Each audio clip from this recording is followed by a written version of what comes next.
gente! Meu nome é Emily Rios Oliveira e eu sou uma ex-aluna do UNASP-HT. Tenho 18 anos e me formei ano passado, no caso 2019.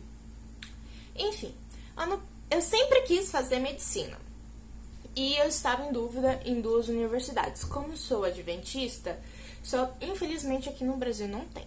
Aí eu só tinha duas alternativas, ou a Argentina, que é uma universidade muito conhecida e famosa, e um no Peru. Eu tenho amigos nessas duas universidades, eu estudei bastante, estava em dúvida, orei muito a Deus. Mas antes de tomar essa decisão em qual dessa universidade, eu pensei em ficar um tempo aqui no Brasil, fazer o cursinho e tentar passar numa federal aqui. Porque como eu era uma aluna diamante e de ouro aí no NASP, eu achei que eu poderia passar, mas eu orei muito a Deus e acredito que o melhor pra mim era continuar no Instituto Adventista. E literalmente, bem depois da minha formatura, no dia 15 mais ou menos, depois que a gente se formou lá comendo pizza com a família e com os amigos, que a gente conseguiu tomar a decisão de ir pro Peru.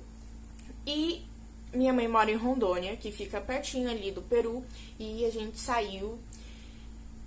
E eu passei um ano novo lá em Lima. A gente passou 3 dias na estrada e durante o caminho quem falava era minha mãe lá resolvendo as coisas, porque minha mãe morou 1 ano e algum tempinho no México e ela que falava lá com o pessoal.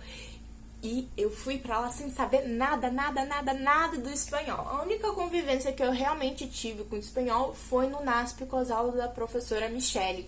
E quando eu cheguei lá eu perguntei, Emily, por que você não prestou mais atenção nas aulas da professora? Eu não dava tanto valor antigamente, mas aí eu fiquei muito arrependida de verdade. E eu cheguei lá, que os brasileiros fazem? O jeitinho brasileiro, e eu tentei fazer o meu portunhol. E meus pais ficaram 2 dias comigo, e eles que estavam se virando, e eu fiquei lá literalmente sozinha, não tinha nenhum brasileiro, ninguém falava português, ou era falar espanhol, ou era falar espanhol. Eu ia ser interna, mas com umas coisas que aconteceram, eu acabei ficando externa na casa de um pastor que alugava quarto lá para as meninas, e tinha pessoas de vários lugares, como do Equador, do Chile, enfim, só o Brasil que fala português, né? Por isso, o espanhol é bem importante, porque lá na Colômbia, do Equador, da Argentina, nossa, então todo mundo fala espanhol. Se você também quiser, pode ir lá pra Espanha. E eu já fui em 2018 pros Estados Unidos. Como não falava muito bem o inglês, lá tem algumas regiões que você pode falar o espanhol e eu consegui me virar. Antes, eu achava que o espanhol era uma língua meio difícil. Assim, você conseguia entender e tal, tudo aquilo, mas... Enfim, quando eu cheguei lá, eu tentei falar o portunhol. No início, as meninas não conseguiam me entender. E como eu fiquei sozinha, eu não poderia falar outra coisa. Era espanhol. No meu primeiro dia de aula, eu ficava com muita vergonha de falar com as pessoas, porque eu ia falar tudo errado, mas... não tinha outra alternativa, eu tinha que me virar lá. Eu conseguia entender bem lá. Só que eles falavam muito rápido, tipo... Aí eu, despacio, mais despacio. Você tem que entender que o espanhol, ele é bem parecido com o português. Só que tem algumas palavrinhas que são... a pronúncia é igual, a escrita é diferente e também tem... a escrita pode ser até um pouco parecida... a pronúncia também, mas tem um significado totalmente diferente. Eu vou dar um exemplo muito engraçado que a minha amiga já passou lá no Peru. Que ela foi interna e quando tava lá almoçando, pegando o alimento, a gente tem a concha pra pegar o feijão, certo? E lá, concha, ela perguntou, onde está a concha? Não tem a concha?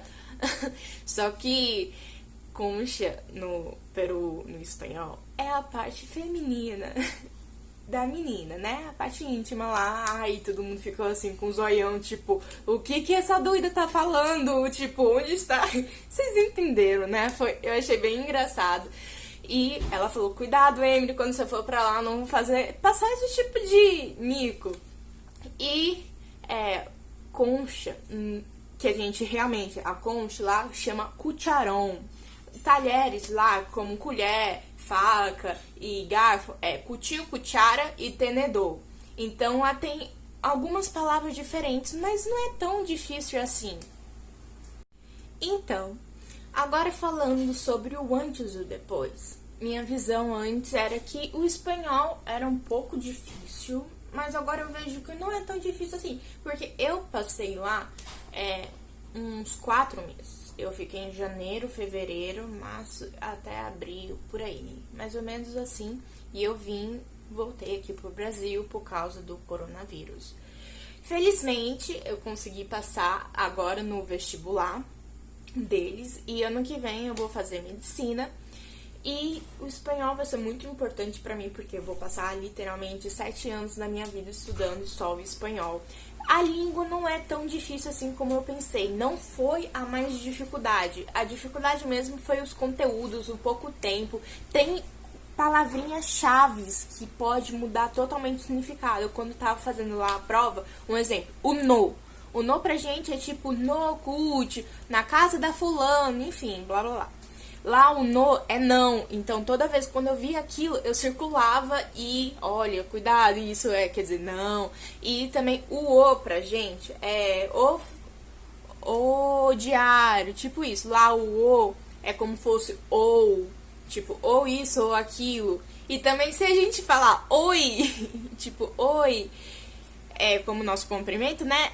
Lá o significado é tipo hoje. Então você fala oi, eles vão entender. Hoje. É bem engraçado. Então lá quando eu cumprimentava lá o pessoal, tem que falar olá, como estás? Como que tá? Falar algumas coisas assim e tomar cuidado.